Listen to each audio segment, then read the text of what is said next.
This is all being recorded now. Oh, that's right. And I share the screen also with you. I would request that you give me a little time, not more than a couple of seconds. This will enable me to share my screen. I have to disable something, disable participants annotation. I have to enable some people who are waiting in the waiting room. I have admitted them. I'll start my this proceeding. We have 4 more people in the waiting room. I have allowed them also. I'll start it with a video that I was able to lay my hands 2 or 3 days back. I want you to watch this video and each one of you to realize that this is you. Can you see the video? Aruraji, can you unmute yourself? Are you able to see the video, sir? Not yet, sir. Yes, sir. Started, sir. That's right, sir. Thank you, sir. It takes a little time. It takes a little time to start. This video has a delay. Now it starts. After the teacher wakes up. फिर है मेरी दर्द चीर के निकल चुका मौका मिले तो करूं मैं ये दोबारा जुनू के आंख में उबलती मेरी कोशिशों को चाहिए ना कोई और सहारा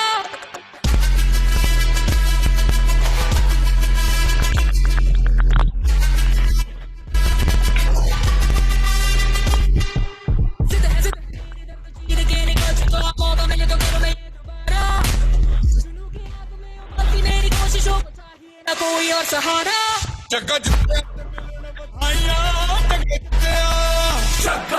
चक्का जिते मिलन बधाइयां जिते मिलन बधाइयां के आया है फतेह करके सूरमा के माने है जम्मिया एक सूरमा सूरमा सूरमा सूरमा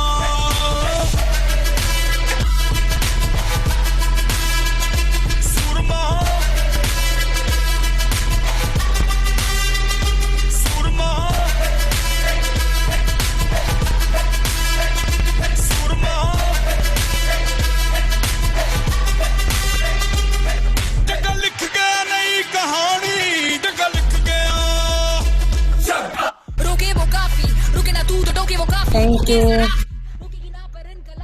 मन है राजी करना क्यों अब अपनी बारी मार ही लेंगे अब तो बाजी जगह लिख गया नई कहानी जगह लिख गया जगह जिते तो मिलन बधाइयां जगह जिते तो मिलन बधाइयां के आया है फतेह करके सूरमा सूरमा के माने है जम्मिया एक सूरमा सूरमा सूरमा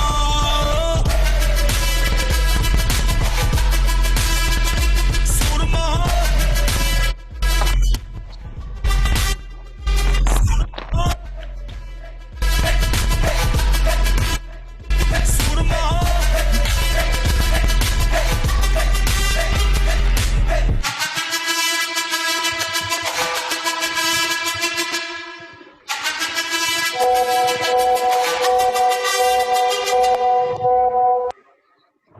मैम एक्चुअल पासवर्ड भूल गया जोश में चला जलजला चला अब लेना हम थारे वास्ते रे मारी रे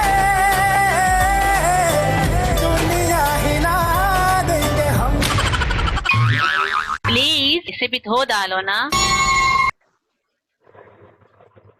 Hey guys, thank you so much for watching and this video is a tribute for all those people who are working in this condition. चाहे वो डॉक्टर हो, चाहे वो नर्सेज हो, मेडिकल स्टाफ, जितने भी लोग हैं दुनिया में काम कर रहे हैं हमारे पुलिस कर्मचारी, थैंक्स एवरीवन इतना मेहनत के लिए, इतना काम जो हमारे लिए करो उसके लिए thank you so much and special thanks to all the teacher community मेरी तरफ से बिकॉज आई अंडरस्टैंड कि कितनी मेहनत लगती है यार ऑनलाइन क्लासेस लेने में और साथ के साथ अपना घर मैनेज करने में तो thank you so much everyone and I request all the students who are watching this video आपके जितने भी टीचर्स हैं make sure to send them and just write a note of thank you चाहे आपके teacher जो अब पढ़ा रहे हैं या कभी पढ़ा चुके हैं क्योंकि यार थैंक यू से बड़ी मोटिवेशन ना किसी टीचर के लिए कभी हो सकती तो make sure to share this video to all the teachers जो आपको पढ़ा चुके हैं या पढ़ा रहे हैं with a thank you note क्योंकि अगर उनका सपोर्ट ना होता तो शायद हम आज इस मुकाम तक ना होते thank you all the teachers जिन्होंने मुझे पढ़ाया and thank you all the students जो पढ़ रहे हैं. आपका सपोर्ट ना होता, आप लोग ना होते तो शायद हम टीचर्स भी ना होते. Thank you everyone. So don't forget to subscribe, like, and share.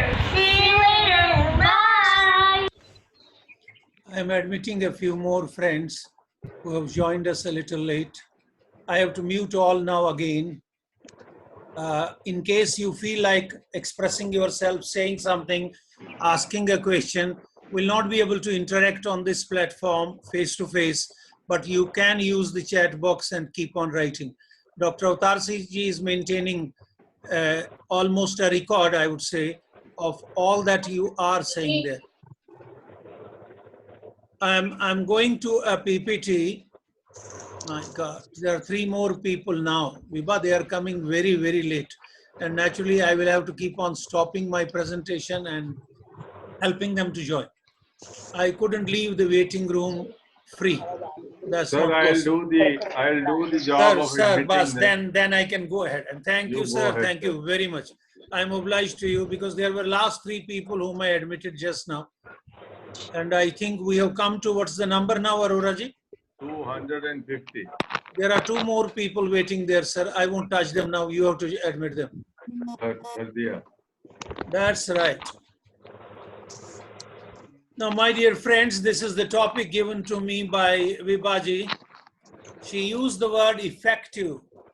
I thought I cannot talk about effective teaching and learning, especially in the present scenario. One thing is certain, as I listened to our beloved Prime Minister yesterday, I heard him say that this was a calamity, this was a period of crisis.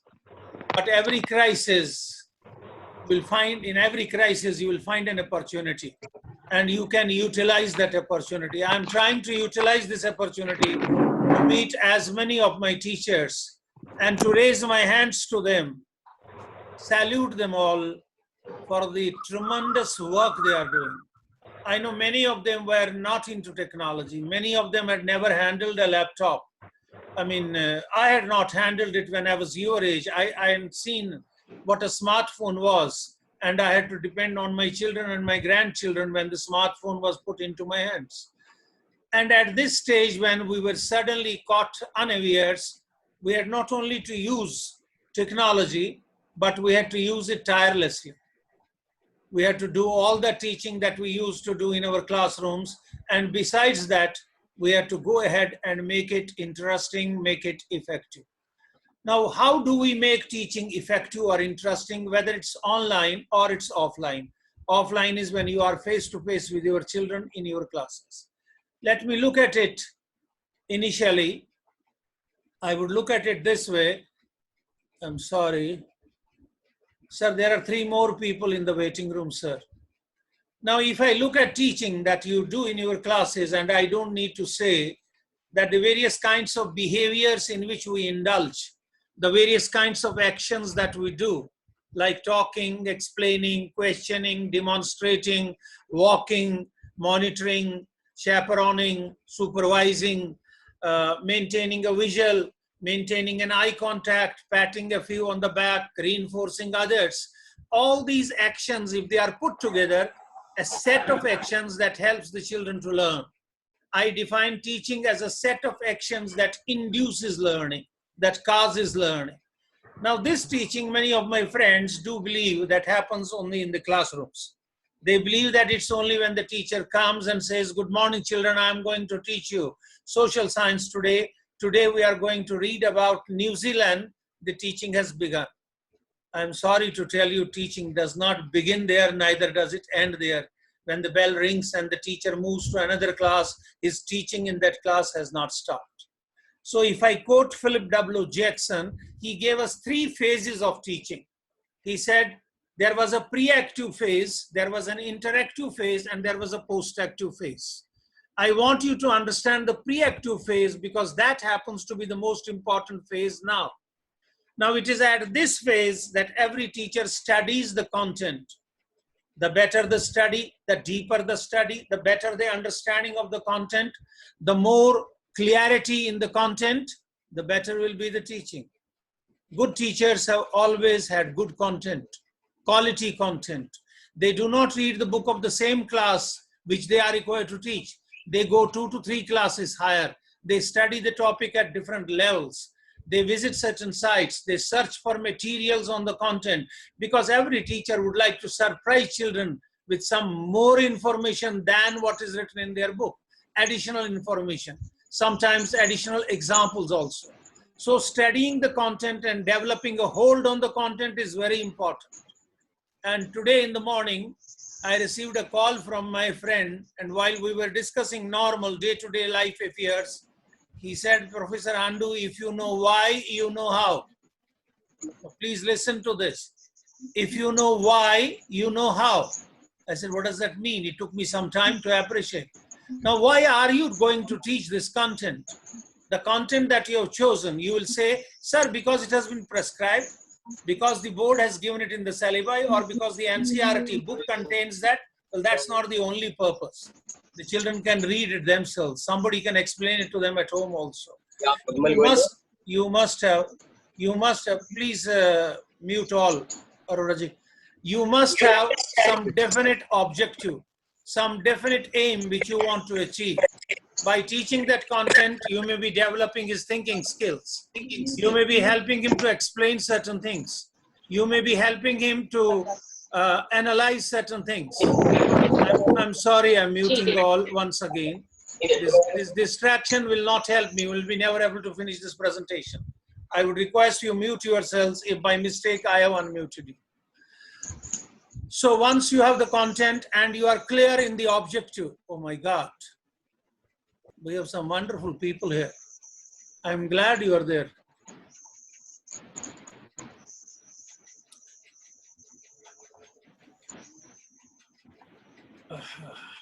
So once you have the content and you have the objective, you also decide on how you are going to teach that. Now it is the content that will decide as to what strategies you will use. Will you use questioning and develop on the answers of the students? Will you use experimentation or a demonstration? Will you give them an activity or a puzzle? Will you use an interactive mode of teaching? The eclectic transaction will go on in the class, or will it be a mode where you will lecture and the children will be passive listeners? Now these decisions are taken before you reach the class. These decisions will decide the teaching aids that you use, the equipment that you need, the kind of strategies that you will employ, the passes that you will take, the practice activities that you will have. All this is done before you touch the class. Now this is a very important thing that you must do in all your online classes now. Go through the content, prepare the content. Going through it does not mean reading it. Just note down the main points on your notepad. Just weave them into a kind of a web or a flow chart. Understand the sequence. You may change the sequence than in the normal textbook. You may realize that there are certain simpler concepts that need to be dealt first. And then later on, we'll move from simple to complex. We'll move from known to unknown. We will move from inductive to deductive. We'll move from general to particular. I mean, these may be the maxims of teaching that you will follow. They go about, you have to follow them both in the face-to-face teaching as well as online teaching. Once you have done that and you are ready now, a soldier ready for battle, with all the equipment, with all the reserves, you enter the class. As you enter the class, you wish the children, your eyes have a look of the whole class, and you size up the whole class. You are able to diagnose the learners whom you already know now. But in this phase of online teaching, you do not know who is on the other side of the screen and what is that person doing or looking at. We do not have a physical interaction with that child. Therefore, it's important that we have more of body language, that the child gets fascinated by looking at us. Perhaps there are children who have watched you and they would like to hold your hands. They would like to hug you. They are the children who would like to come close to you, but you have to make them feel that you are a part of them. The screen is only a temporary barrier for us. Now, once you have diagnosed them, you start acting. That is, you start delivering your content, using your strategies, using the activities, using the teaching aids. And as you move forward, Aroraji, I am muting all once again. Somebody used this annotation also, but I have disabled it now. There are 3 more people, sir. And then what happens? As you go ahead with the lesson, you start giving stimuli, the children start giving responses or respond to that. We call them as actions on the part of the teacher and the reactions of the students. Sometimes actions of the students may be in the form of questions, in the form of doubts, in the form of activities, in the form of answers where they need a pat on the back. The class is over, your lesson is finished, you have done your presentation, you have given them the practice of the concept, and you have assessed their performance, whether they have understood the concept or not. You start getting ready to leave the class. 2 more people waiting in the waiting room, sir. As you start leaving the class, this stage is totally ignored in our country by majority of the teachers. When I use the word majority, I mean more than 95%. It's only 5% teachers who do this. You start thinking, analyzing your thought process, introspecting and going deep, and asking a few questions of yourself. Did I teach them the entire content? Was I able to explain it to them? Did I use the methods and the strategies that I had already decided upon? Did I succeed in my objectives, achieving my objectives? And when I tested the learning outcomes to find out whether learning had really happened, had it really happened? Now, if you are able to get this feedback at the 3rd stage, your teaching cycle becomes complete. So please remember that teaching is not only interaction with the children. Teaching starts right at your home when you prepare your content, your strategies, your teaching aids, the decision about activities, and get ready. And then when you get into the class and you present your lessons, and you perform and practice the concepts, you assess the children, you finish the teaching through actions and reactions, and as you come out, you have to get feedback. And you are the best person to give yourself the feedback in terms of the objectives that you had decided, in terms of the content you had selected. You can move ahead and decide what you did. Now, keeping this in view, I would like to ask myself, not you, you're all wonderful teachers, what will you be doing to do effective teaching? I know many of you are feeling disturbed. We all are. Who is not? And unfortunately, we as teachers have not received the same kind of appreciation that our policemen have, that our doctors have. You see, when the world is almost still, when our doctors are struggling, when our policemen are working round the clock to maintain law and order, to keep us safe from this infection, our doctors are saving our patients. They do not realize that we have a large percentage of our children who are staying at home, who are not accustomed to sitting at home, who would like to interact not only with one another, but with their teachers. And we are to teach them. Now, how would you make your teaching objective, teaching effective? For effectiveness, you have to be very conscious as to what your objectives are. 1 second, Arora ji, I will have to mute it once again. Or you mute them also, because there was a little noise, a little distraction. Now, to make anything effective,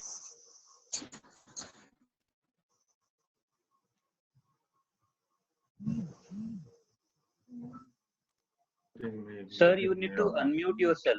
Yes. Sir, please unmute Handu sir. Sir, can do it.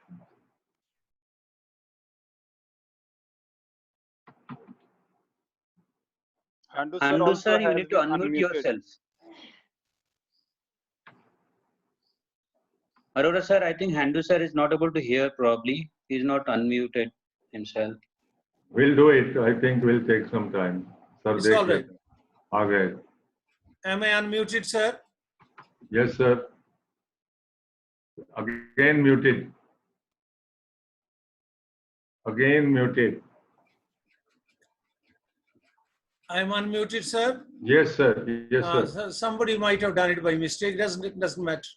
I have given those powers. There are 4 people in the waiting room. I was talking to you that efficiency is a ratio between input and output. How much you put in and how much do you draw out. It's a term that we use in science, the ratio of output to input. If your output is more than your input, well, you are highly efficient. But effectiveness is a little different. Effectiveness is the measure of your objectives. Sir, I will have to mute them again. I'm sorry, sir, I'll be doing it myself. आप करेंगे तो हो जाएगा. Please, I would request all participants to mute themselves because this will take more time now. See, I have a presentation which I would like to complete all. If you do not like, you can leave very easily. Nobody stops you. But then I would like that other friends who are eager to listen, they may learn. Please mute yourselves. Please, that's a request. Folding my hands, I make this request to you. Effectiveness is judged in terms of the objective. If I started my today's presentation with a particular objective that I would lift up the morale of my teachers and boost their confidence so that when they go back tomorrow to their online classes, they are not only more prepared, that they go with a smile. They say, we are doing so much of wonderful work and Professor Handu has appreciated our work. Why shouldn't it be good work? I mean, that's my objective. If I am able to achieve that objective, I have been effective. Otherwise, I have not been effective. To do that, I give you 10 or maybe 11 hints, tips. Whenever you are teaching, please involve the emotions of the children. Learning is all connected with emotions. Especially in this tough and troubled times, the children are not emotionally feeling safe. They are socially disturbed. They are emotionally also disturbed. They are emotionally disturbed because they feel loneliness. They feel fear which does not allow the brain to work. So therefore, bring in a little element of surprise in your lessons, bring in a little of storytelling and a little of excitement, bring in a little of wonder, smile at them, give them, I mean, a dramatic expression of certain things, involve and engage them in their emotions. I deliberately wrote it as EE so that you can remember it very easily, that there was 2 E's, engaging emotions. Make them feel loud, make them feel cared for, make them feel wanted. Tell them that you love them. Tell them that times are hard. It is difficult on all of us, but doesn't matter. God is testing us. These are testing times. Everything will be all right. Please remember that your every lesson should begin with an emotional content where you connect yourself with the children. Connect with them.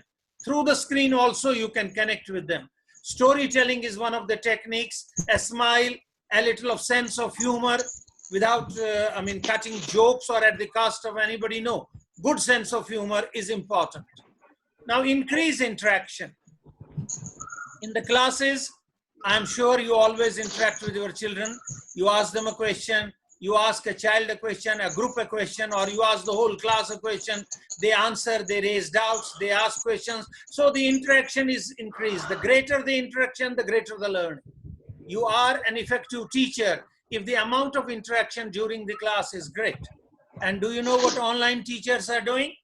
They say, my dear children, like me, they are working on Zoom. They say, my dear children, I'm asking you a question. Take your pens in hand and write your answers. And as soon as you finish your answers, show them to me. So they raise their answers in front of their cameras and the teacher can read them.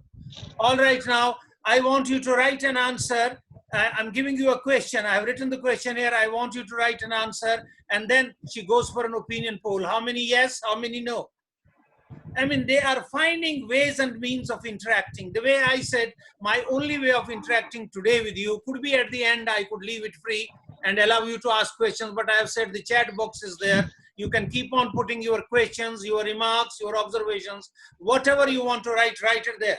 I have a brother with me who is maintaining record of that. The more interaction in a class, whether offline or online, whether the teacher is teaching in the class or whether he is teaching online, the more the learning. Number 1, engage emotions. Number 2, increase interaction. Number 3, what you are teaching to the class, have you yourself understood that thoroughly? If you understood it thoroughly, well, then you should be able to explain it, make it relevant. You should be able to personalize it. We say in educational terms or psychological terms, we say that the content that you teach should have a life connect. A life connect. When the child finds that the knowledge that is being given to me is connected with my life, I have an experience of it or I'm going to get an experience of it, the knowledge stays. If the knowledge is not relevant to him, it doesn't stay. A simple example, a very, very crude and simple example to illustrate this. I have the numbers in front of you. We call this as the Indo-Arabic system of writing, as opposed to the Roman system of writing. We have 1, 2, 3, 4, 5, 6, 7, 8, 9, and the final 0. Now, these are all algorithms. Basically, they are shapes. Now, there's a student who says, sir, why should we write 9 like this?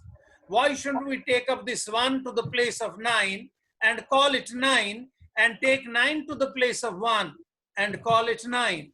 Or why shouldn't 5 be inverted and still it could be 5? Does anyone have an answer to this question? If you have, please put it in the chat. Why is 1, 1? Why is 2, 2? I don't think you will be able to answer that question very easily, but there can be some bright teachers who can do that, who can make an attempt. I'll show you a video that perhaps may help you to find the answer to this question very easily. There was somebody in the waiting room again, sir. Going on, sir, they take time and then your... No worry, sir. You can go ahead.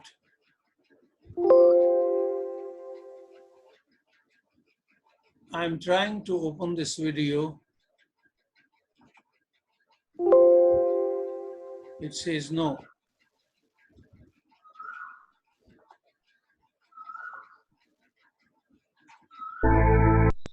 It has opened it. Sir, Devyani has given the answer, sir. That's right. Keep it with you, sir. We should give her a hand at the end. Now, the question here is the numbers. The numbers we write are made up of algorithms. That's the shapes, 1, 2, 3, 4. They are called Arabic algorithms to distinguish them from the Roman algorithms. 1, 2, 3, 4. Did you miss the sound, sir? Are you listening to the sound? No, I don't think. Dr. Saab, are you listening to the sound? Dr. Arora?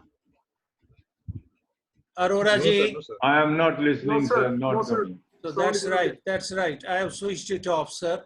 Now you can. Yes, sir. That's right. The Roman algorithms is first, second, third, fourth. It's not 1 and 2.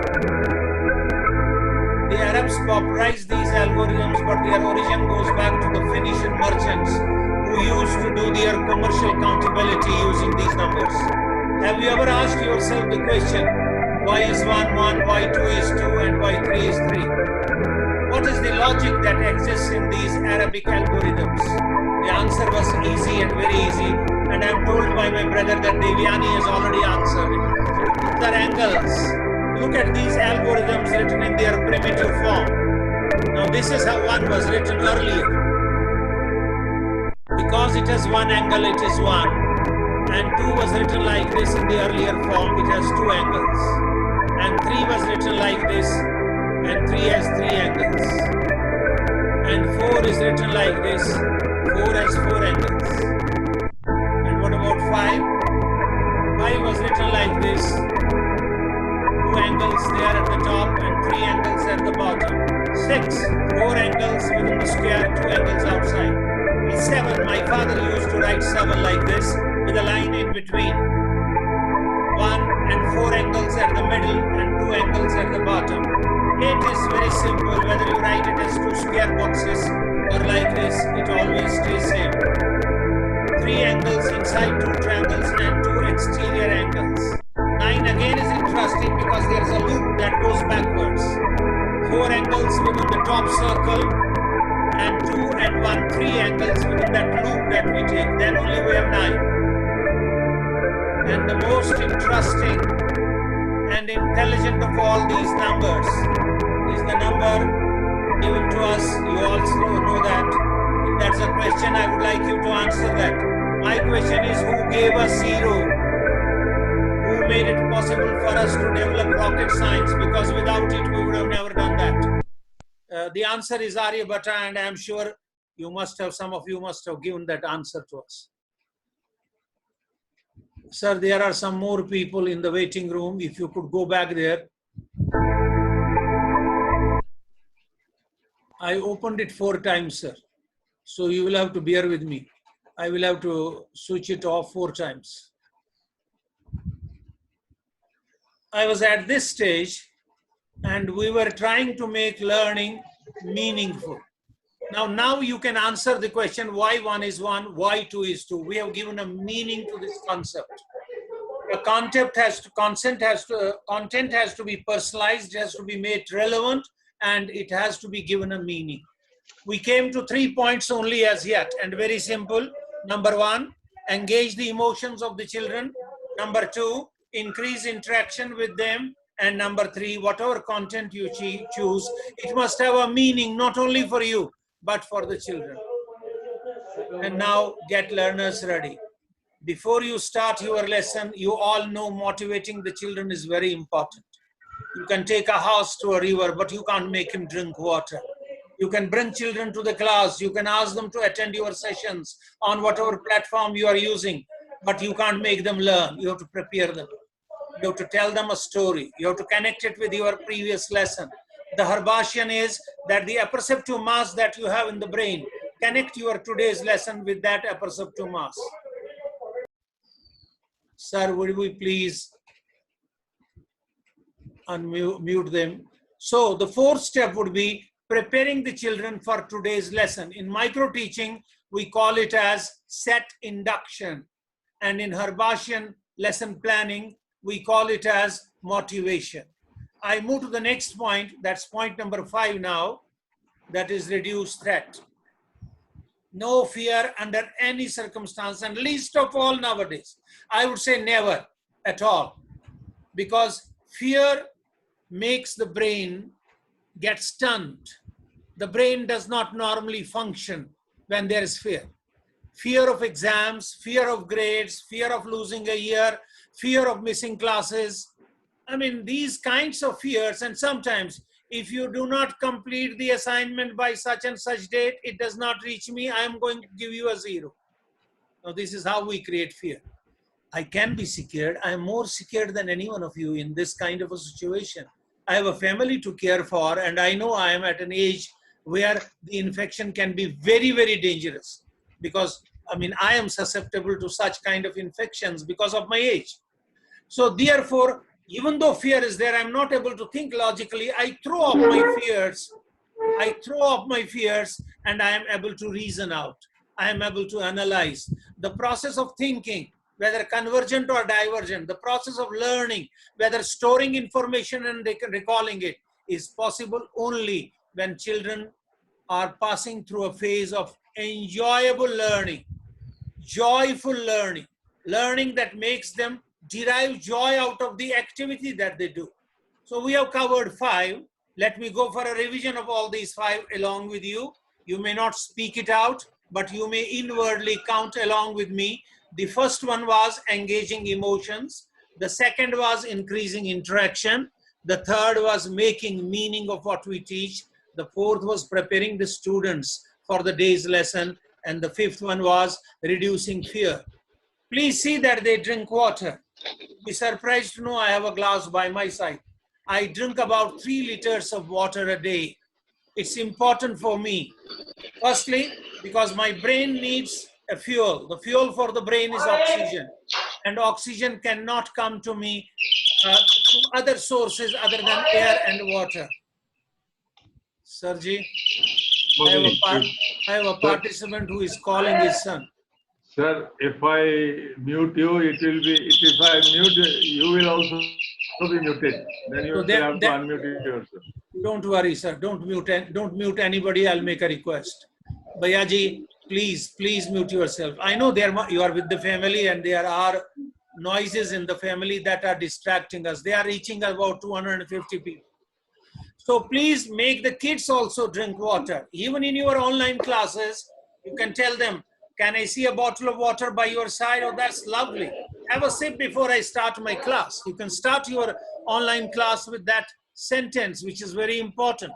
And then you can tell them during the lesson, which is 40 minutes, you can tell them after 10 minutes, I would like you to have another sip of water. This water will contain oxygen, and because it's in the ionic state, it helps them get more oxygen to the brain, and the brain becomes active and more functional. And now I move to the 7th point, use powerful questions. Sir, what do you advise me? I made 3 or 4 requests, but the gentleman is unaffected by a request. Sir, may I request you to unmute yourself? Aroraji, go through the participants list and see whose mic is unmuted, remove him.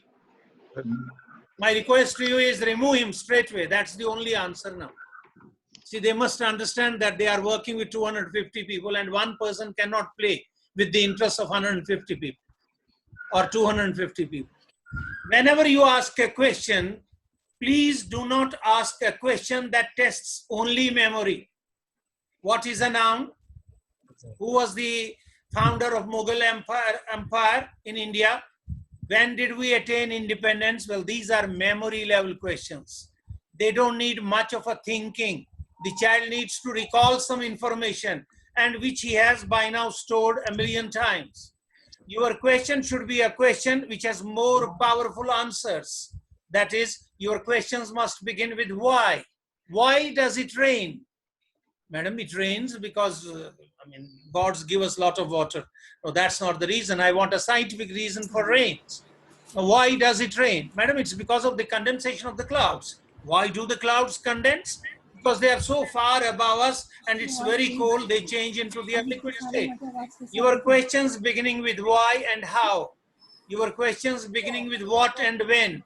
These are the questions that lead to thinking. If you want to challenge a child to think, if you want to challenge a child to think, if you want to stimulate his critical thinking, your questions must begin with why and how. So use as many powerful questions as you can in your lesson. And then if the child answers your question, say a word of encouragement. Many of you have been students of psychology at your B.Ed or M.Ed levels, and many of you are heading your institutions. You know one of the psychologists, I'm talking of B.F. Skinner, who said or who gave us the theory of reinforcement. And he said that if a child performs an operant behavior and we reinforce that behavior, the chances of that behavior recurring are increased. Which means that if you pat a child when he gives a good answer, there is likelihood that he may again answer. Second time also, even though he may not be 100% accurate the second time, but he will try to answer. A small child studying in the nursery or pre-primary classes, I have seen teachers ticking every word that they write. Well, that's a reinforcement to them. Putting up stars, golden stars on their notebooks. They rush up home and they show it to their mother. Give them this feedback on the online teaching also, platforms also. Wonderful. I know you're all bright children. You could have done it. That's why I asked this question. I knew you could do it. Don't tell the one who couldn't do it. Even tell him, if you start thinking you also can do it, I'm sure you will do it the next time. So keep on finding ways and means of encouraging everybody, and that way give them feedback, information about their progress, how well they are doing or how well they have done. We have come to point number 8. We'll move to point number 9, and that's very interesting. My dear teachers, you all know that we have our senses. The eyes are our sense organ responsible for the visual sense, the sight of seeing, the sense of sight. We have the ears, which are capable of our auditory sensation. They are capable of hearing. We have the sense of touch, the kinesthetic sense, or the tactile sense. We have the sense of taste and the sense of smell, the olfactory and the gustatory. These sense organs are our gateways of knowledge. Everything that we learn, every impression from the outside world, it travels to us in the form of a sensation, in the form of a stimuli, and reaches our brain. And we collect information in all these ways. Please be very attentive. For 2 minutes later on, you can start writing down what you are writing. Now, this is something very important for all of you. Children, when they are in your class, they are observing you.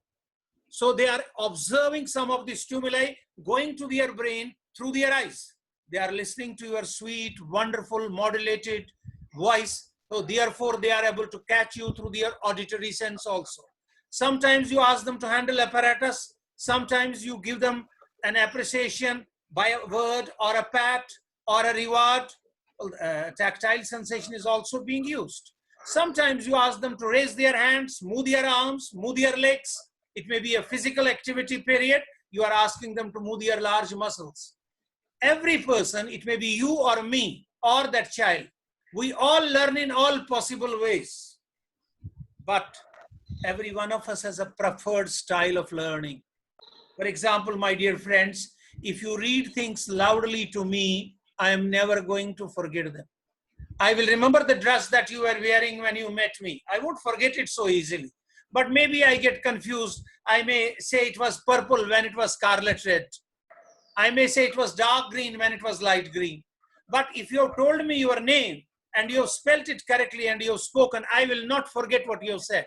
So although my learning happens visually, happens in the visual mode, happens in the auditory mode, happens in the tactile mode, happens in the kinesthetic mode, my preference is for auditory learning. So if you are able to talk to me, if you make me discuss, if you make me listen to podcasts, if you make me interact with videos, I will learn faster. There are children who remember everything that they see. They never forget things that they see. So show them flashcards, show them charts, write more on the board, use large colorful aids, teaching aids. Now here also, to explain this concept, I should have given you a handout, which is essential in a class like this, but that won't be possible for me. Today, I can send it to Vibha and then ask her. I'm showing you a video that doesn't have much of a sound. You will have to hear very cautiously. I am opening it with VLC. I want you to listen to this video carefully, especially the second part. Both the first and the second part are important.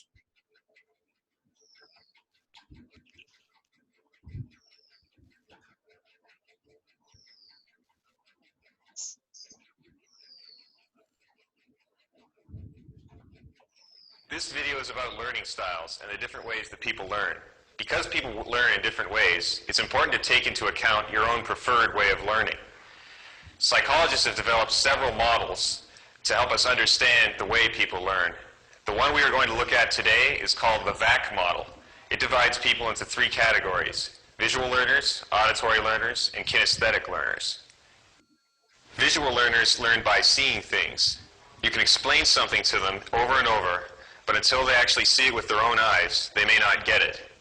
Other people are much more able to remember and understand what they hear. They may not understand something shown to them in pictures until someone explains it to them. These people are called auditory learners. They learn by hearing. Finally, there are those who like the hands-on approach to learning. They never really understand something until they get a chance to use it somehow. They are kinesthetic learners. They learn by doing. It is very important to know what your own preferred learning style is, so that you can personally tailor your study strategies with that style in mind. That way, you can get the most effective use out of your study time.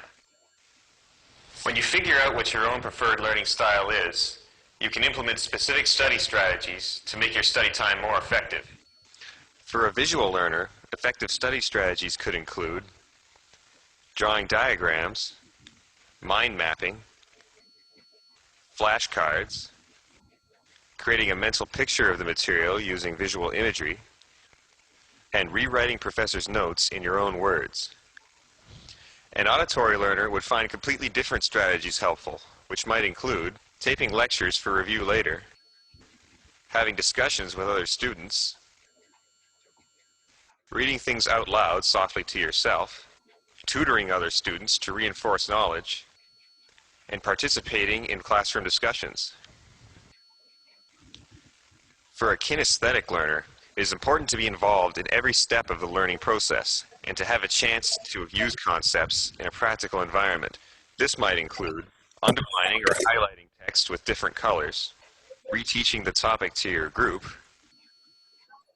repeating answers while you are walking or jogging, and creating practice tests for yourself. I encourage you to take some of the many online quizzes available to help you determine what your own preferred learning style is. They don't take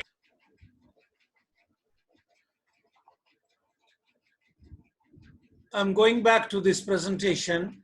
We have covered 9 points so far, and here when I talk of the senses, I'm talking of all sensory channels.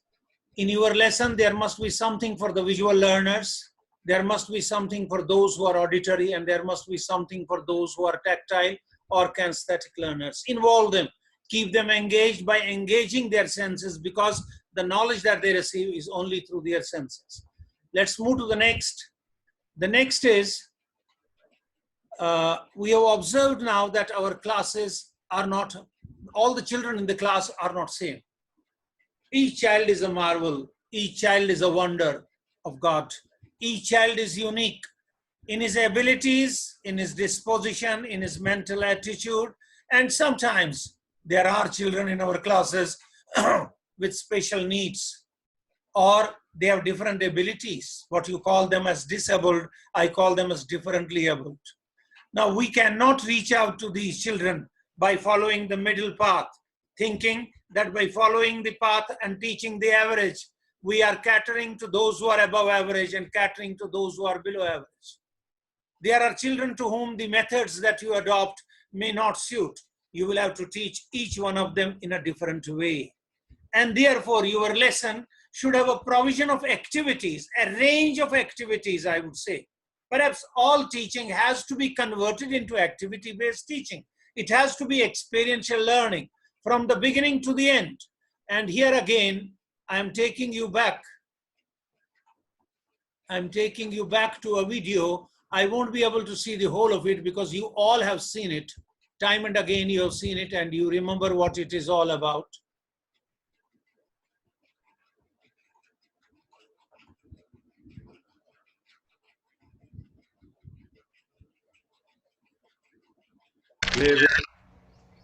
Yes, sir. I played with it.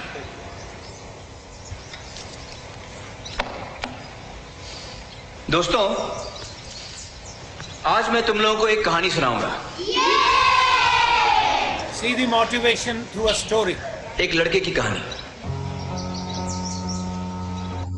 Wonder, surprise, suspense. एक लड़का था, मत पूछो किधर। वो पढ़ लिख नहीं पाता था। लाख कोशिशों बाद उसको रहता ना था याद कि YX के बाद आता था। अल्फाज उसके दुश्मन उसकी आंखों के सामने नाचते थे। डांस कर करके जी भर भर के बेचारे को सताते थे। लिखना पढ़ना थका देता उसको, दुखड़े अपने सुनाता वो किसको।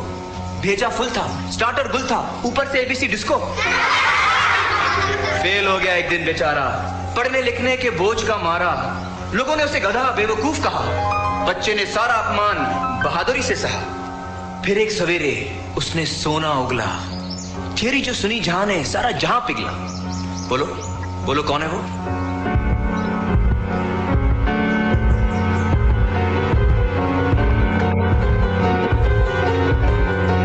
Albert Einstein. करेक्ट राजन, एल्बर्ट आइंस्टाइन, जीनियस, महान साइंटिस्ट, जिसने दुनिया को अपनी थियरी और रिलेटिविटी से हिला के रख दिया। The Brownian motion, the photoelectric effect, for which he was awarded the Nobel Prize in 1921. अब बताओ कि ये क्या है?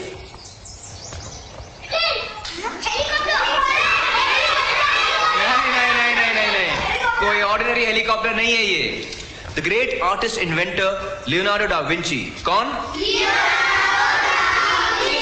हाँ, उन्होंने ये तस्वीर बनाई थी, a working sketch of a helicopter. लेकिन कब? 15वीं सदी में। पहला हवाई जहाज उड़ता उससे 400 साल पहले। जानते हो, लियोनार्डो डा विंची को पढ़ने लिखने में बड़ी तकलीफ होती थी। कुछ ऐसा लिखते थे विंची साहब।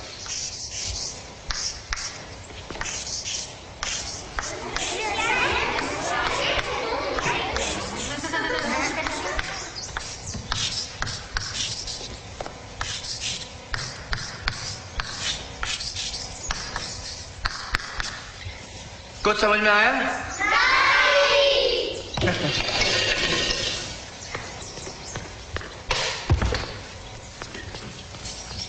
आप पढ़ो।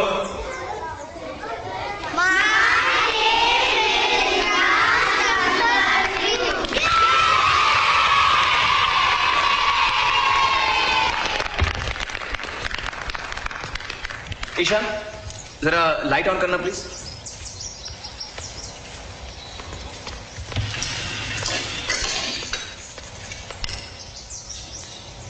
किस महान हस्ती ने दुनिया को इलेक्ट्रिसिटी से रोशन किया? एडिसन थॉमस अल्वा एडिसन बिल्कुल सही ईशान, वेरी गुड। वो भी बेचारा था ABCD का मारा। आओ बैठो ईशान। नहीं, लाइट रहने दो, एडिसन भाई की रोशनी हम पर पड़ती रहे।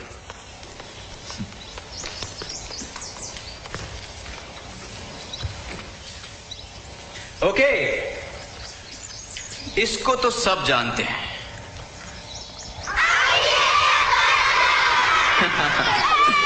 बचपन में इसको भी पढ़ने लिखने में तकलीफ होती थी, लेकिन अब देखो क्या धूम मचा रहा है।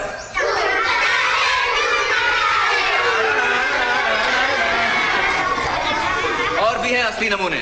Pablo Picasso, famous cubist painter, उसको 7 नंबर कभी समझ में नहीं आया।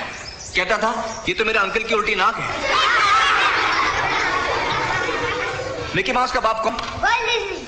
Correct, Walt Disney.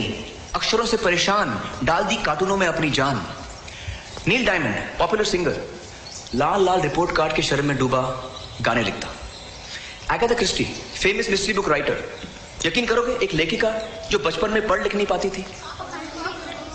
लेकिन आज सडनली मैं तुम लोगों से ये सब क्यों बता रहा हूं?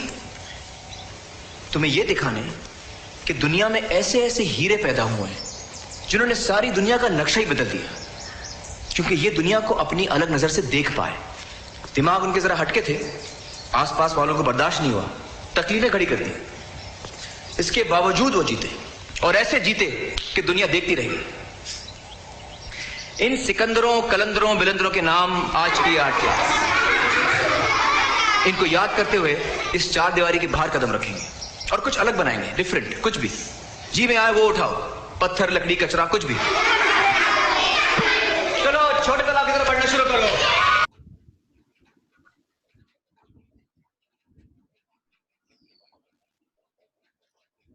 Well, that was a technique of dealing with different learners, a demonstration that you have different learners in the classes. Perhaps many of you have seen this movie and you know the child in front of him is a dyslexic child, a child who can speak but cannot read and write at the same speed at which average children can. I come to the last point in these 11 tips that I gave you. Please be inspired to inspire. Now this becomes all the more important at present. I saw a teacher in the initial video that I showed you. She wiped off her tears and within 2 minutes she took a comb in her hand and she was setting her hair right and getting ready for the class with a smile on her face. An inspired teacher can inspire others. If the teacher himself is not inspired, if he does not display fearlessness, if he does not display calmness, if he does not display confidence, if he is not able to communicate courageously and frankly, he won't be able to inspire children. And these are times when we have to do more of it than less. I would like and request all of you, if you could go with me and I may forget some, but I know you are all brilliant. Your memories are so good. I would go through all the 11 of them. The 11th one is in front of me. The first one was engaging emotions. Are you with me? The second one was increasing interaction, right? The third one was making meaning. The fourth one was getting learners ready. Sir Raji, what was the fifth one? Drinking more water. The sixth was give feedback. What was the seventh? Do not have fear under any circumstance in the classes. What was the eighth? Engage all senses. What was the ninth? I forgot one. Engage all senses.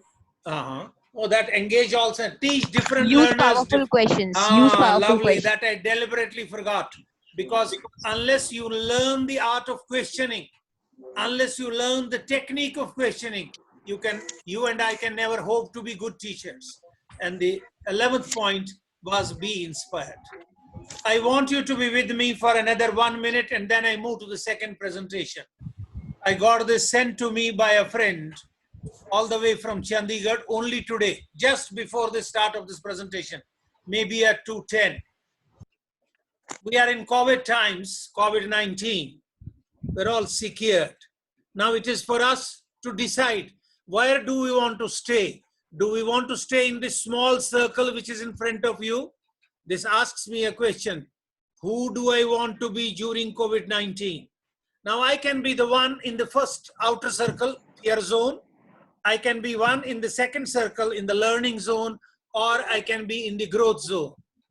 I can move from fear to reassembling myself and emancipate not only myself but others. What shows that I am still in the fear zone? I am easily getting mad. I forward all messages that I receive. I complain very frequently. I spread emotions related to fear and anger. I grab things that I do not need. Now, if you are doing any of these actions, or if we are doing any of these actions, then we are still in the fear zone. Let's come out of the fear zone and start reassembling ourselves, start learning, start converting this crisis and this experience into something useful. I should start to give up what I cannot control. Don't worry about it. I stop compulsively consuming what hurts me. Eating too much. That's a bad habit when you are afraid of anything. And the third, I had to admit somebody, I'm sorry. I identify my emotions. I am virtually in control of my emotions. I control my anger. I become more empathetic in these times. I become aware of the situation and think how to act in the situation. That's your emotional intelligence. I evaluate the information that comes to me from different sources, and I do not spread it unless I verify it first. I recognize that we are all trying. I am not the only one. We are all in together, and we are all trying to do things in a better way. Let us move from this learning zone also.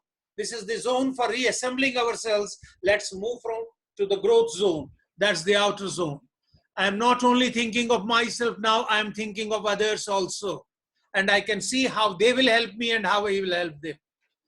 I know my talents and I make my talents available to those who need them. I am living in the present and I am focusing on what I will be able to achieve in the future. I am doing all that right now. I am empathetic with myself and I show empathy and feel empathetically about others also. I think and appreciate others. I should say I thank and appreciate others. I keep a happy emotional state and spread hope everywhere rather than fear. I look for ways to adapt to new changes that are happening because the norms are changing, new norms are getting established, even the whole lifestyle is going to change. I practice being quiet, being calm, being in control of myself, and having patience, developing relationships, and being more creative. That's the end of one part of my presentation. I have to go to the other part now. But before I go to the other part, I give you time to have a glass of water, and I will utilize this time in showing you another video which you might like. Possibly, I hope that you will like this because the video says that I am a teacher. Let us see why I am a teacher. After that, I'll come to the second part of this presentation.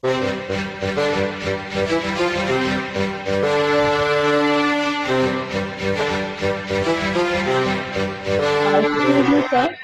One request, just please share this slide because it was blocked there. Please share it so that we can advertise it. Just like that, just now you shared Could you give me a call on my phone?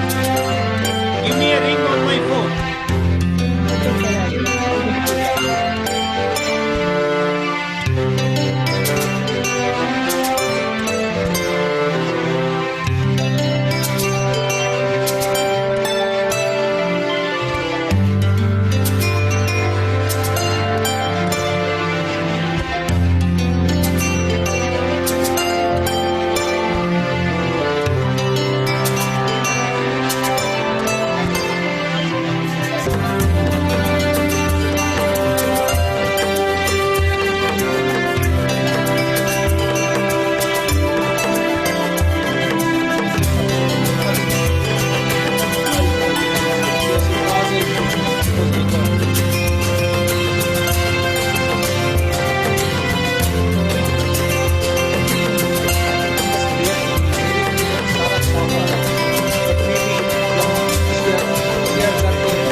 Thank you. I was told by my friends that some portions of this video and the earlier picture were blurred. Therefore, I have decided to stop sharing and then share once again. That happens sometimes. The picture I told you came from Chandigarh only today. I will have to reshape and remodel it, redesign it, and see how I can help that. Let me share the screen now and move to the second part as quickly so that I'm able to finish things in time. I think we should be all right now. Let me share this and let me go here. Unmute कीजिए अपने आप को. Sir. घर तो unmute ही है भैया.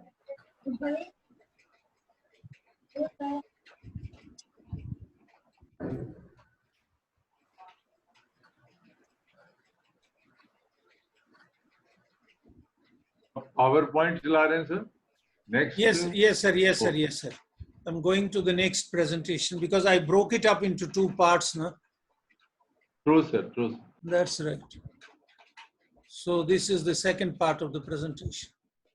See what actually I must address all my teachers.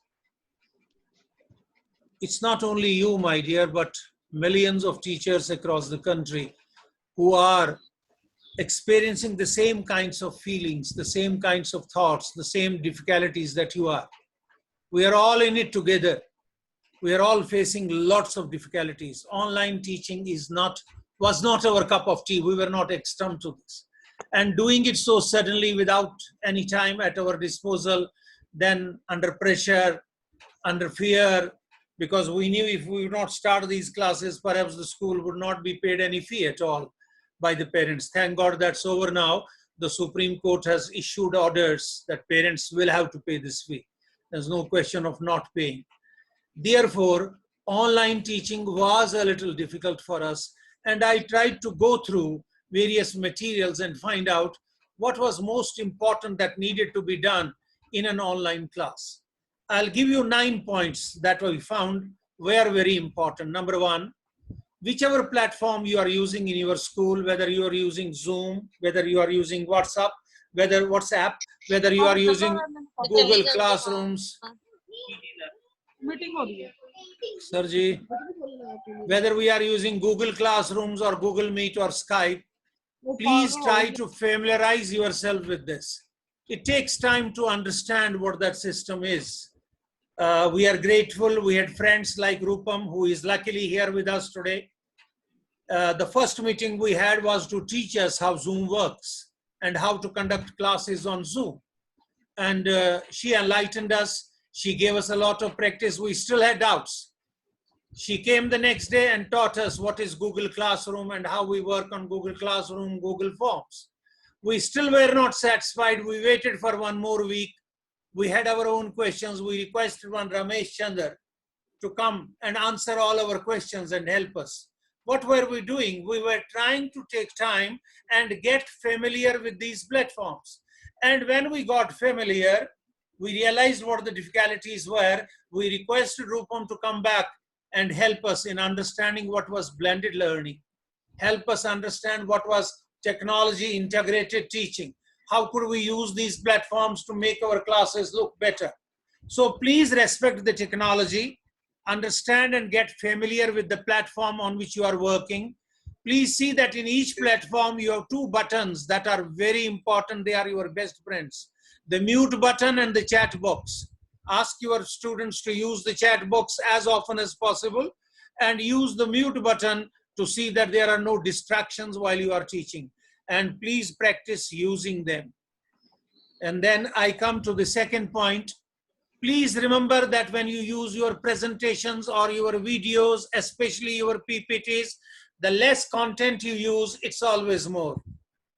If you want less on a slide, like I have put on this slide, the size of the font size is here 48. So use this much of font size. There is a principle of preparing, PPTs. We call it 10, 30, 10. But here I am suggesting that you use a font size of 48 so that the font is very large and you will not be able to therefore write the entire lesson in 1 or 2 slides. Don't do that. Put very little information on a slide and do not use more than 10 slides in a presentation to complete it with the children. Every slide must have a picture with one idea or maximum 2 ideas, depending on the class and the age level of the children. And never forget that the picture, the idea,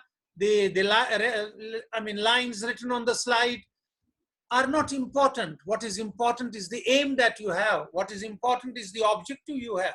The information that you want to communicate so that children not only learn it, but they practice it also over a period of time. We move to the third point. You have to realize that teaching online is not the same thing as teaching in the classroom. Classroom teaching is totally a different experience. Therefore, what you are doing today is something which is very difficult for those who have been working or teaching in the classroom for several years. It's only when you get accustomed to it, you will struggle a bit initially. You will be afraid a little. You will have a lot of fear. You may feel, oh, I'm getting exposed in front of the whole world now. My madam may be watching me. She has seen my one lesson. That day I had prepared myself thoroughly. But today I'm not so well prepared. This fear will be overcome over a period of time. First 5-10 lessons, you will know what the process is, how much time it takes me to prepare myself thoroughly. Initial struggles have to be borne. You have not to give up. You have to bear with us. And the only tip I can give you, keep on doing it. Just do it, and you can do it. I promise you can always do it. That's the only thing I can advise you. Let me move to the fourth point now. We took 3. It is methodology that always matters. I mean, having a video or a few slides and then talking about the system, that alone is not going to work. You must be sure as to what my objective is, what kind of joyful activities am I engaging the children in, what kind of experience am I going to give them so that I achieve the objective of my lesson. You have a pedagogy, that's a methodology. A methodology system that you put in place of integrating technology into your actual teaching when the schools open, and right now using only technology plus supported by some assignments, supported by some quizzes, supported by some projects, because primarily online learning succeeds if it is project-based learning. You must have a very clear aim of your lesson. You must always include a very engaging activity. You must have a dialogue with your children, not necessarily oral, it can be written. You must give them a lot of practice in the concept, and then ultimately you must at the end assess them, because assessment would help you in understanding as to where the gaps are, and therefore you will automatically plan the next remediation. Please get feedback early. This is very, very important. When I had to deliver my first online lesson, I delivered it to only my 2 brothers here, Mr. Arora ji and Dr. Avtar Singh. I said, sir, switch off your camera, don't disturb me, listen to me for 30 or 40 minutes, and then tell me where I could have improved it. It's not fault finding. I requested them to switch off their videos or their cameras and watch my lesson, because I cannot see what is working and what is not working.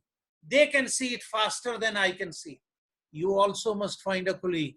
Ask one of your colleagues to watch your lesson quietly, not intervene, not say anything during the lesson. And after the lesson, you can go to that colleague and ask for his feedback.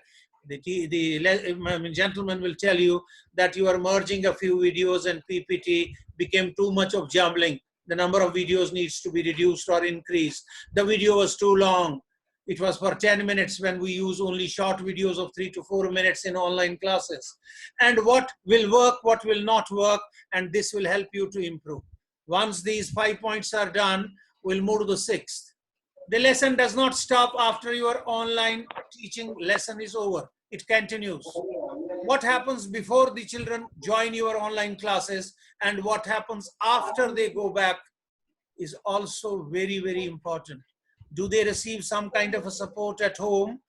Do their parents monitor their work? Have you assigned some kind of a responsibility or shared with them some kind of a responsibility that they at least give this kind of a support to the children and ensure that he completes this?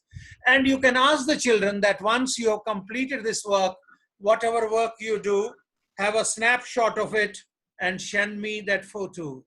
I have asked you a question. I want you to send me the answer to that question. The answer can be sent through WhatsApp.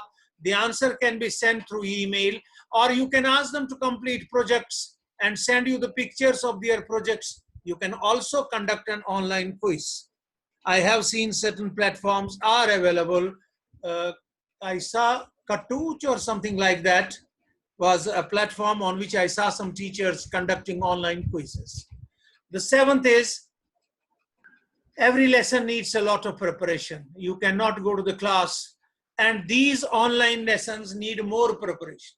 I go back to the first slide that I showed you, where I said there are 3 phases of teaching.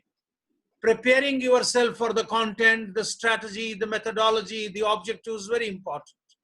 Now here, during an online lesson, if you fumble because something is not available, you are not sure as to how to explain it, you do not know the next step, how easily it can be taken. See, if the lesson moves in a systematic progression, the students will always be attracted to the lesson and they will keep on staying there. Otherwise, if you miss a resource, if you miss an explanation, if you do not know what is the next step that I have to take, well, then students will disengage themselves. Please see that you give clear instructions to the students always. What are they expected to do? What work is expected of them after the lesson? Do they give you an answer in a word or in a sentence?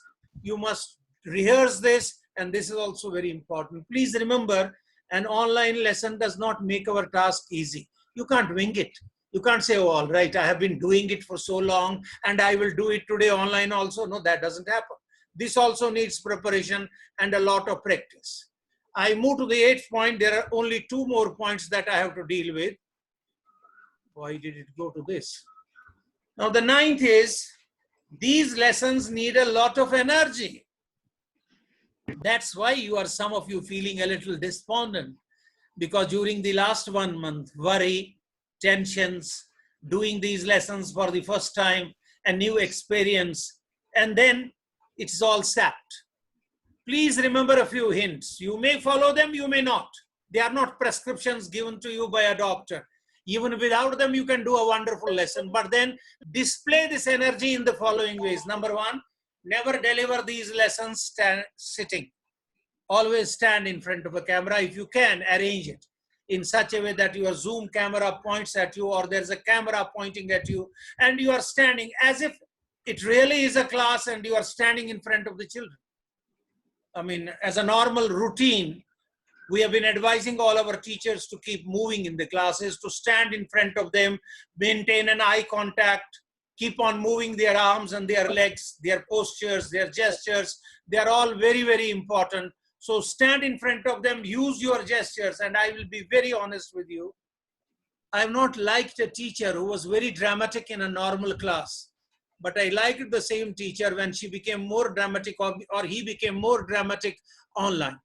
Online, because you have to connect yourself with the children who are on the other side of the screen. You need a lot of extra energy. You need to modulate your voice, you need to intonate, you need to raise it sometimes, lower it sometimes, and you need to display this energy in performing activities that engross them. It's always very important. And the last point that becomes more important now is that make them write during the lesson, make them write on the chat, make them speak if you can. There are platforms where children can speak, and multiple ways can be used at the same time. For example, in this lesson, we stopped everybody, we said use only chat. I would advise that children should be made to chat, they should be made to speak, they should be made to write. Use as many ways as many you can, and they can do it simultaneously. Make them express, and the records can be seen a little later if you do not want any interruptions during the time, while the lesson is going on. Even now I have people coming in, I don't know why. Now a surprising fact that I have seen, There have been children in my classes who would never communicate very freely. Even though I would be after them, I would persuade them, I would encourage them, I would motivate them. A few words was more than enough. They would never communicate, they would hesitate. But I saw that in a class when it was online, these very children who did not communicate in face-to-face teaching communicated a lot more. Let us sum up these 9 points. I'll take you to 2 slides that will admit it. Jyoti, this is the 9th time you are coming back. It doesn't look good. Perhaps you are losing connectivity, maybe. Please respect the technology. Remember that content, less of content is always more. Experience the difference between online teaching and traditional teaching. Method, the pedagogy that you are using, the experiential learning that you are going to engage yourself in, the projects that you are going to assign and thereby ensuring project-based learning is very important. Getting feedback from your friends at the very beginning days is also very important. And then we move to the 6th. The lesson will always continue. You can ask your children to send you their photographs, their reports, their projects. You need a lot of preparation for these lessons, and you need a lot more energy also. And you need to seek individual expression. May I request that the mic be muted, please? Arora ji, I cannot because I am on the PPT. Either I have to reduce the PPT. Please mute the mic.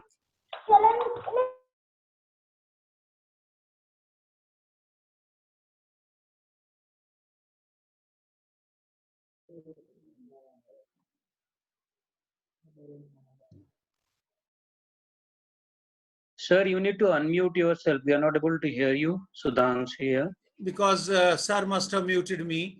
Now, how do muting I unmute? all means you get muted. So muting all means you also get muted. Don't do that, because I have to end the show and then go back to meeting controls and then unmute myself. I have gone to meeting. I have to stop sharing, sir, now. And then only I can go to. Sir, I am unmuted already. Can you hear me, Sudhanshu beta? Everybody is hearing. Yes, sir. Everybody. Yes, sir. You can hear me. I mean, I thought at least he has unmuted himself. That not everybody.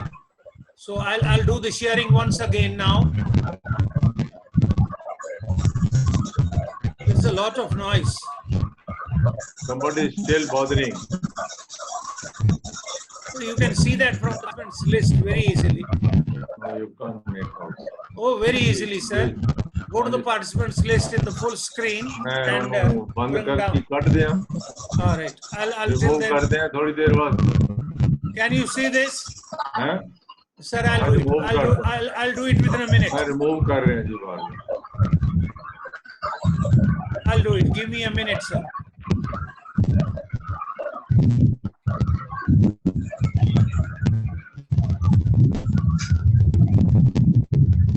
Sir, one Mr. Vikas Kaur. Vikas Kaur. Well, sir, I'm doing unmute yourself. Please mute it, sir. Please mute yourself. Thank you. Don't unmute. Mute yourself. Thank you, sir. Thank you. Okay, sir. We are obliged. Beta. Now the first step that we'll take. No, his camera his mic is still working. Sir, please switch off your mic. I'll do it, sir. Arora ji, aap nahi karenge. I'll do it. Ab ho gaya, sir. Now I have to go back. Sir, the picture is very much blurred, sir. Can't help, beta. I am sharing it with you. Okay, now, sir. Thank you. Can you see this all right now? Still, it's blurred, sir. Okay, no matter, sir. You will dictate it and we'll check it, sir. Thank you so much, sir. I think perhaps you'll get. You see, this is a picture pasted on one of the slides, and naturally it will be a little blurred. You can't read the lines, but I'll read them for you. When you decide to open your schools, the first step that I would request you, not mandatory, you can have your own process or your procedure. Please call your teachers or your entire teaching and non-teaching staff on the first 2 days. Don't call any children. Some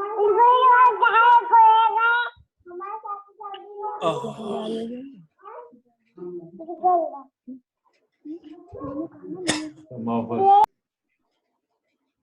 not make out. Sir, don't worry, I'll do it. Don't worry, Yes, you don't trying, worry. sir. I am also trying.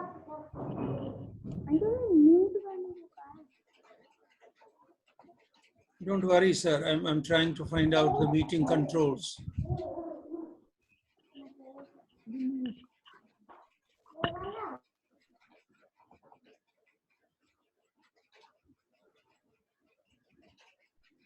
Where am I, sir? Sir. I'm returning to the mute. No, sir, I'm returning to the meeting first. I'm nowhere there. Please come, sir. I'm trying to come. Are you able to see this, sir? I am able to see you also. That's right. Are you able to see this slide? I'll try to see Yes, that sir. it's a little better. I have to go back It is one. visible, but So I not- was requesting that when the schools are decided to be opened, please, prior to the date of opening, 2 days before that, call your staff. Plan everything. I was talking to Dr. Arora and Avtar Singh ji yesterday, and they were saying, sir, the most important task now for the principals is to prepare their SOPs, because all SOPs, standard operating procedures that they have made, will have to be changed. So you plan your sanitization. You have to sanitize the children outside the gate of the school. Their rubber soles, their soles of the shoes have to be sanitized first. Then their bags that they carry, the bottles that they carry, the dress that they are wearing, and then their hands, and then somebody to escort them, somebody wearing the PPE suit. Now plan it, what will be the steps, and it should be done, after a little gap of time, allowing for a distance of more than 3 meters that the second child comes in. Make educate instructions available at all places as to how the school is going to function, or the policy is going to be of movement on the verandas, where the morning assembly is going to be conducted, how we are going to meet our friends. See, otherwise, when I as a teacher would go back to the school after the summer break or the autumn break, I would spend first half an hour shaking hands with my friends and even hugging some of them who were very close to me because we were meeting after so much of time. Well, these things will not be possible in the revised scheme. Step 2, prepare a circular for all and even for the parents. This circular must go to the parents and the teachers. And after you have made the circular and sent it to them through WhatsApp or whatever school systems you have, the ERP you have, you can make a call and ensure that you speak to them also about the circular. Remove all their doubts. You may be talking to them, and after half an hour or another 2 hours, the headmistress of the school or the headmaster of the school, and then the coordinators of the school, and then the class teachers talking to the parents of their own classes. This should be done, not expecting that you sent it once and everything is off. No, it doesn't happen unless you talk to the parents at least 3 to 4 times during those 2 days. Then step 3, please call only 2 classes on the first day. It could be 5th and 9th. It could be 6th and 11th. Or you may call 3, 4th, 7th, and 11th. Do not call more than 2 or 3 classes because you have to ascertain your own systems. You have to check whether they are foolproof, whether everything is in place. You will have to do that. So before you go in for the entire school, it is better you do it in piecemeals. Train them, these 2 classes, the children, train them because they will become the models for others later on. You will have to train them in the entry of the school because you cannot use one entry now. You will have to use multiple entries. Depending on the level of the student, pre-primary from this gate, primary from this gate, secondary from this gate, or middle from this gate, and senior secondary from this gate. If you do not have so many gates, at least 2 to 3 gates will be a must. Your transport arrangements, they are to be completely overhauled. Your medical bay will have to be, redesigned possibly.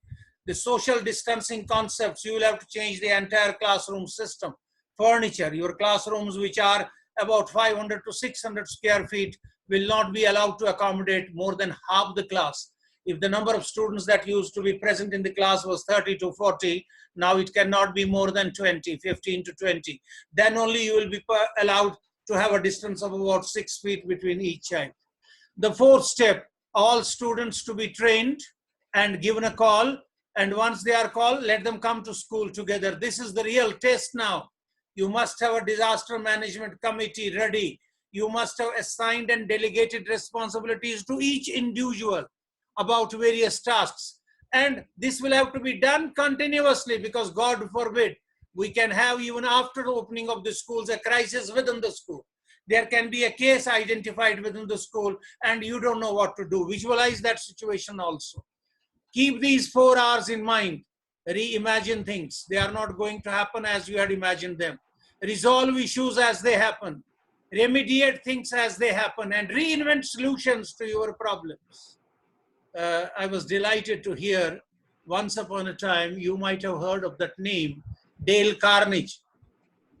He was one of the finest, I would say, motivational speakers, the man who wrote the book, How to Influence Friends, How to Influence People, How to Win Friends.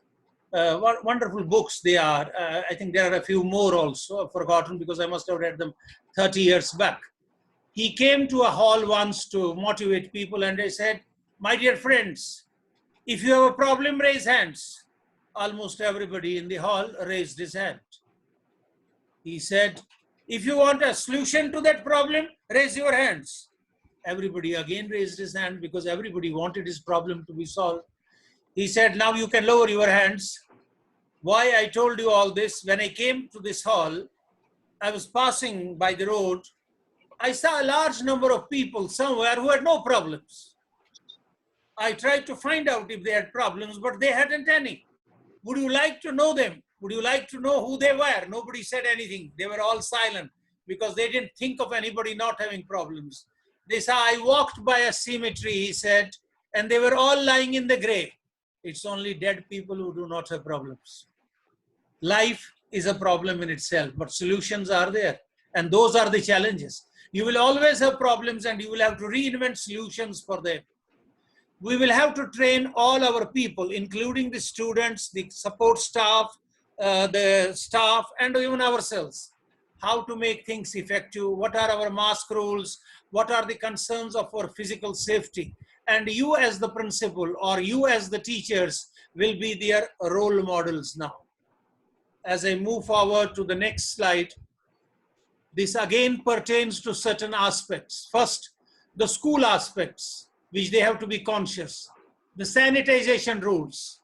What about your science labs? What about your computer labs, your language labs, the library, and the toilets? These are the places where the children are going to visit. The children are going to handle apparatus. Are you going to sanitize that apparatus after they touch it? What about the computers, the keyboards, the mouses that they are going to touch? Will you sanitize them also?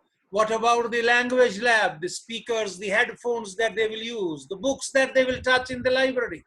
The toilets, are you going to maintain the distance and how will you maintain that? Well, this will have to be decided much before. You will have to stagger the timings of arrival as well as departure for the children. I mean, some children will have to arrive at some time, another batch will arrive a little later. Maybe you give a gap of half an hour for the children to reach you. Parents will have to be asked to maintain social distance at the gates. They cannot crowd, which they usually do. And even the gates will have to be staggered for different children. The bus rules will change totally. The bus in charges will have to make the rules for their own students and staff. The buses will have to be sanitized after every trip. Not only the seats, but even the handles of the doors, the driver's seat, and every other piece of the bus inside and outside. It will have to be sanitized every evening if it's making 2 shifts after every shift. The bus rules will have to be developed so that students, if they are found coughing or if any student is sick, he is reported at once and he is kept at a distance from other children. And a driver or a cleaner or an ayah, if she sneezes or she coughs, Well, then what is the procedure of dealing with him? Then this aspect, social and socio-emotional learning, I regard this as the most important now. The children are going to come as different children. You'll find lots of changes in their behavior also. They have been in this lockdown for more than 2 months to 3 months by the time they come to you. Therefore, their social awareness, their self-awareness is very important. It's a thinking skill. Self-awareness is a thinking skill, and social awareness is a social skill. You will have to see that this improves. Then certain ethics of using the virtual screens will have to be imbibed. The parents are doing their best, the society is doing, but you will also to do. And every child will have to decide upon his own goals of learning. So self-learning goals will have to be more pronounced now. Earlier, the child was not able to speak out as to what kind of goals of learning he had. Now he will have. Now, what changes will occur in the school? The field rules will get changed. Touch points will get reduced. Equipment will always be sanitized. The medical room or the sick bay sanitization norms will also change. Sir, please, may I request you with folded hands, please mute your mic. I love my teachers, that's why I speak this language. Otherwise, God bless you. In case there is some problem of health and action is to be taken, then how do we sanitize? How do we backtrack? Which sections and classes do we close till it's all sanitized? How do we share this information with the health department, with the disaster team? Breaks will have to be staggered because we'll have to avoid students coming together. Not more than 20 or 40 students at a particular time can assemble. Say 2 classes can assemble in a wide lawn or in an open space where you have enough of space to keep them at a distance of 6 feet. The morning assembly will have to be held in the classes. We can't crowd them together. What are the norms for the ayahs of bringing and taking care of the children? I know at the school door, when the parent hands over the child of a pre-primary, the ayah holds him lovingly by his arm or holds him by the stripe of his bag and pulls him a little, and the child starts walking to the class, and the ayah drops him in the class and goes back to collect another child. Will this be permissible now? You will have to think about it. And I come to the last 2 slides now. This is for the teachers. What does the teacher do in case a case is found positive? I would request my principals, please allow a medical leave and a casual leave to the teacher, maybe 20 days, and pay him during that period. Change the leave rules of your school for such eventualities. The certificate will be supported, medical certificate from a hospital that the person was subjected to a quarantine or was tested. If there is cough and cold, then they need not come to school. Please make it very clear. If a teacher has cough and cold, then teacher can teach from home. Make it possible. If IT offices can all work from the office, 99% of them are working from the office. Why can't teachers also teach online in the classes? But we need to develop that infrastructure both within the classes and for the teacher, make it available at his home. Teachers, to make them aware, the children are to be made aware of the norms of social distancing. And both the parents and the students have to be made to follow them. Not only on the market, not only while climbing in the bus, but everywhere. Now, something very interesting. The teachers are very fond of correcting the notebooks, and the principals are very eager to get them corrected in time with the teacher putting his signatures. That will not be possible now, please. Ask the children to deposit their notebooks, their correction work, their assignments, whatever they have, on a table somewhere away from you, at least 2 meters away from you. Don't touch them. Please don't touch them for 12 hours. Next day when you come, get them sanitized. Request your children that give your notebooks or all materials a plastic cover, because then the process of sanitization becomes very easy and only you touch them. If you can, if the schools can, have an insurance of COVID-19 for your teachers. If cameras are live in the class, then the teachers must note that they must not go out of the classes under any circumstances. And there must be teachers in corridor duties. They are very, very important now. Staff room also will have to follow social distancing norms. Other aspects that need attention, is the contact time will be reduced. Naturally, the syllabus may not remain the same. It may have to be changed. And therefore, we may have to combine online classes with offline classes. Social distancing may compel the children to stay at home sometimes. And because we have decided as a matter of routine, even the NCRT has come up with this suggestion to the government. I first read this suggestion after I gave it to my friends in a Zoom meeting. I read it in a meeting in the Bombay, it had come as a recommendation. Then I read it that the same thing. And I was glad that there were people in the country who were thinking alike. If I was mad, well, they were also mad. But now I am happy that the NCRT is also mad. They have decided that every class be broken into two, the odd and even. The odd students with odd roll numbers, they attend on Monday, then on Wednesday, and then on Friday. The even roll number students attend on Tuesday, then on Thursday, and then on Saturday. What does that mean? That we have only half the class on a particular day, and the other half is at home, listening to our lecture if it is possible, online.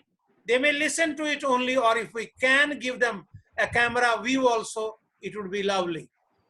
Parents need not push students, but they need to push them that your screen now becomes the classroom. And therefore, you have to be very ethical while using the screen, because while using the smart boards, they will have to be very cautious. Please ensure that there is no fear in the school system, that there is no panic.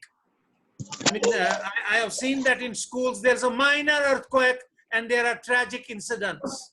There's a rain and children going up and children coming down. And suddenly there's a collision and 6 of my daughters died in Kazuri Khas in Delhi. So avoid that panic under all circumstances. Please, my dear, switch off your audio, mute your audio. I'll not take more than 5 minutes now. If anyone is coming from the red zone, then what will be the protocols? Will you be allowed to admit him to the class? How will the visitors be managed? Can they be permitted or not? The training in sanitization and cleanliness has to be given to all. This is only going to be a major change in our lives. Hygiene and awareness. Be sensitive to train them because their lifestyles are going to change. I have to admit somebody left out. I've done, sir. Right, sir. I did once again. Now imagine this to be your classroom with a minimum of 24 by 22. I am 100% certain that some of our classrooms are much bigger than this. This is the minimum size prescribed by the Haryana State Board of Education. That's why I took it as 24 by 22. Otherwise, our classrooms are usually 25 by 25, 625 feet. Now, if that is the way, and you have to arrange 20 tables and 20 chairs, you can arrange them 4 in a row and 5 columns. Sorry, I'm to 1, 2, 3, 4, 5. 5 in a row and 5 columns, 25 I have adjusted this way, or 20 I have. The distance between two has to be 6 feet. The distance either on the right or on the left, or distance in front has to be 6 feet. Stay at least 6 feet from other people. Most schools have 500 to 600 square feet. This won't be a problem. Ideal capacity will be 15 to 20 students, not more than that. This is how you are going to divide your school. All grades 1 to 15 can come on one day, 16 to 30 can come on another day. Or if you don't like that, then 1, 3, 5, 7, 9 on one day, 2, 4, 6, 8 on one day. You can have the timings as 8 to 2 p.m. on odd dates as well as even dates, or you may decide to run the school in 2 shifts, which would mean a lot of burden on the teachers, which will possibly involve the teachers, reduce the school timing by half an hour. Now, this is the site of an open air examination conducted in Singapore recently. This is an open air auditorium. It doesn't have a ceiling. Children usually used to play badminton here, but the school had to conduct a test which they had missed, and therefore they put the children. You can see there are 2 seats, but they have removed the other chair. They have removed the other chair, otherwise 2 students could sit at a time on these 2 tables. 1 chair has been removed so that a distance of 6 feet is maintained, and you can see this distance is more than 12 feet. between two students, and you may have to go ahead with this kind of systems. These are badminton courts. The linings have been drawn. Thank you. I stop sharing, and now I go to my doctor, Avtar Singh ji. Avtar Singh ji, should I stop recording and then go ahead to you? Sir,